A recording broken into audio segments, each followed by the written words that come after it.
सभी दोस्तों को वंदे मातरम, जय हिंद। आज हम लोग जो है भगवत गीता का अध्याय नंबर 2 और श्लोक नंबर 4 का अध्ययन करेंगे। यहाँ पर विशिष्ट बात दोस्तों ये है कि यहाँ पर हम जो भी श्लोक पढ़ते हैं, एक एक शब्दों का अर्थ बताने का हम कोशिश करते हैं, उनका मीनिंग लगाने की कोशिश करते हैं, जैसा कि अभी तक यूट्यूब पर या किसी ने अभी तक आपको बताया नहीं। तो मैं चाहता हूँ कि पूरे भारत में जो है इस अर्थ के साथ, शब्दों के साथ भगवत गीता को जाने। आपका कर्तव्य है या आपका कर्तव्य है कि मेरा आप साथ दीजिए और जो है इस श्लोक को दूसरे को भी फॉरवर्ड करें, ताकि शब्दों के साथ वो श्लोक का अर्थ को जान सके और भावनाओं को समझ सके। आइए दोस्तों पढ़े हम। कथम भीष्म महम संख्ये द्रोण च मधुसूदनम ईशुभि प्रत्योत्यास्मि पूजा पूजा हावरी वरिशूदन। श्लोक नंबर 4 क्या कहता है? कथम कैसे, भीष्म पितामह को, संख्य द्रोण गुरु द्रोणाचार्य को, च मधुसूदन हे मधुसूदन, अपने दादा भीष्म पितामह को और अपने गुरु द्रोण को इच्छा के विरुद्ध जाकर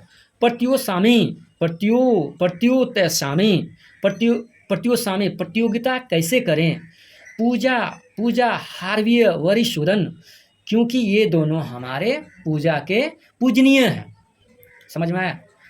क्या कहता है? हे मधुसूदन या हे वारिसूदन, हे मधुसूदन, भीष्म पितामह जो हमारे पूजनीय हैं, गुरु द्रोणाचार्य जो हमारे पूजनीय हैं, मैं अपनी इच्छा के विरुद्ध जाकर इनसे प्रतिस्पर्धा कैसे करूं, क्योंकि ये हमारे सब क्या हैं? पूजनीय हैं। इसको मैं कैसे मार सकता हूं?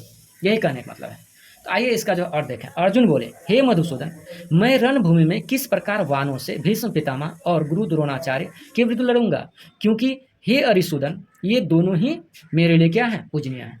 प्रश्न, इस श्लोक का पहला प्रश्न, इस श्लोक में अरिसूदन और मधुसूदन इन दो संबोधनों के सहित कथम पद के प्रयोग का क्या भाव है?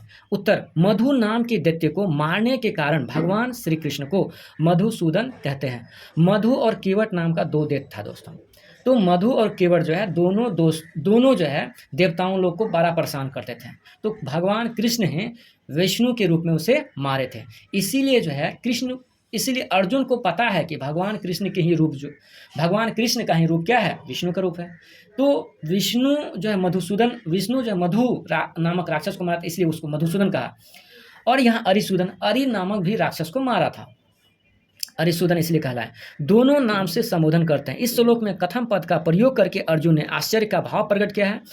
अभिप्राय यह है कि आप मुझे जिन भीष्म और द्रोणाचार्य के साथ युद्ध करने के लिए प्रोत्साहन दे रहे हैं, वे न तो दैत्य हैं और न ही शत्रु हैं, वरन वे तो मेरे पूजनीय गुरुजन हैं।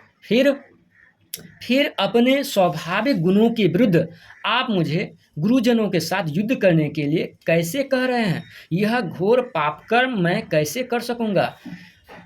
ईशुभि पद का क्या भाव है? उत्तर, ईशु कहते हैं बाण को। यहाँ ईशुभि पद का प्रयोग करके अर्जुन ने यह भाव दिखलाया है कि जिन गुरुजनों के प्रति वाणी से हल्के वचनों का प्रयोग भी महान पातक बतलाया गया है, उन पर तीक्ष्ण बाणों का प्रयोग करके मैं उनसे लड़ कैसे सकूंगा? आप मुझे इस घोर पापाचार में क्यों प्रवृत्त कर रहे हैं?